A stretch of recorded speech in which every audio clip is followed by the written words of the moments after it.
So let's jump into the game we had versus Utah week 1. For starters, let's address the quarterback situation. Graham Mertz, 5,400 yards, 38 touchdowns, and 26 interceptions at Wisconsin does not scream quarterback of the future for Florida. So that scared me to begin with. The spring game was kind of underwhelming. How we played Thursday night against Utah was exactly what I saw from Mertz in the spring game and exactly what I saw from Mertz when he played for Wisconsin. So we already know what we're going to get. There's no point in wondering week to week, oh, what's going to happen with Mertz? Like we've seen for the past 4 years in college football what kind of quarterback Graham Mertz is. What worries me is in the past with the Gators, we had, Felipe Franks, we had Emory Jones that we just couldn't get past. We couldn't give QB2 a shot. Now, unfortunately, it took Felipe Franks to get hurt for us to discover Kyle Trask, which Trask was a diamond in the rough and ended up being an all-time Florida great. If Felipe Franks never got hurt, Dan Mullen would have allowed Felipe to drive our season into the dirt. The same with Emory Jones. After enough games, I think Dan Mullen was pressured to put Anthony Richardson in, and then the year after that, Anthony Richardson got a full year to start. We've never been good about transitioning to QB2. As you saw from Nick Saban in the national championship game, Jalen Hurts wasn't cutting it, so he put Tua in at halftime. Great coaches have to know when to make the switch, and we've never at Florida really known when to make the switch. Now our receiver room, Douglas, Burke, Pearsall, Wilson, Odom. I really like what I saw. There's a lot of life there, but we just have to get him the ball. Mertz has to understand how to move through the pocket and quit taking so many sacks. But when he got the ball out of his hands, Mertz had 333 passing yards last night, a touchdown. For the most part, he could distribute the ball around the field. But if there is any kind of disruption in the pocket, if it's not a clean pocket, he's going to take a sack. And that's really going to hurt us this year in the SEC for sure. On the defensive side of the ball, Jordan Castile, freshman safety, if it wasn't for him, Utah probably would have put up 100 points on us. 3 out of 4 plays, he was stuffing the gap or he was somewhere where he was being relevant towards a defensive stop. I really would like to see Kamari Wilson. I'm not saying that Mitchell did a bad job. He had 4 tackles on the night, but Kamari Wilson is special. And Billy, I'm begging you, give this guy a shot. He is a superstar. Scooby Williams at linebacker. Scoob, we're going to need you to come through this year for real.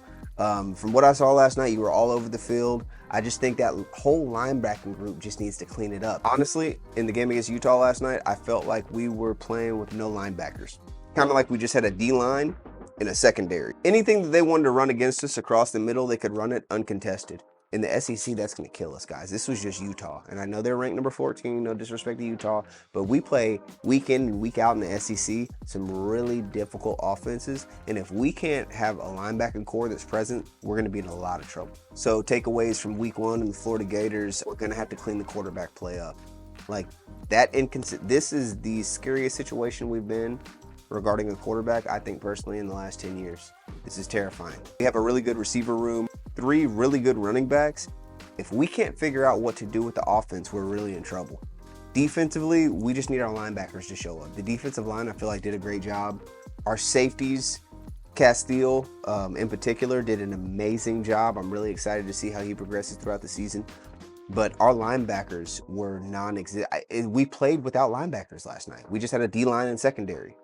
Before we wrap this up, coaching style for these Gators. I am not a part of the Fire Billy mob, but the Vanilla Tony Dungy aura, the really calm in post-game interviews after we perform poorly, it's the same thing Dan Mullen did, and I think that's what got Dan Mullen kind of booted from the swamp, was how chill he was after we lost. If you notice the Kirbys, the Sabins, you don't need to get up there and scream, but there needs to be some kind of fire in your tone when you're addressing these guys. With this new young generation that we have right now, you cannot coddle and baby these guys. They need a real grown man to lead the locker room.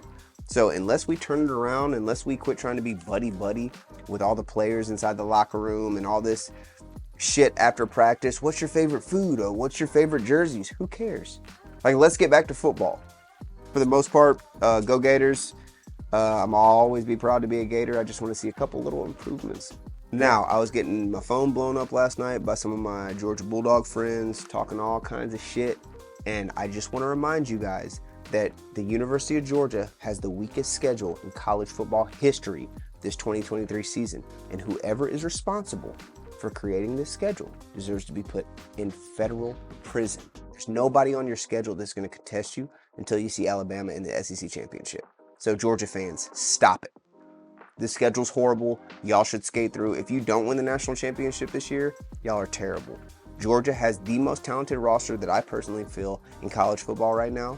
So they should win an Natty. But if y'all don't, this will be the biggest letdown in college football history. So please do not try to justify the weak schedule to anyone. There's not a person in America that thinks you guys have even somewhat of a difficult schedule. All right?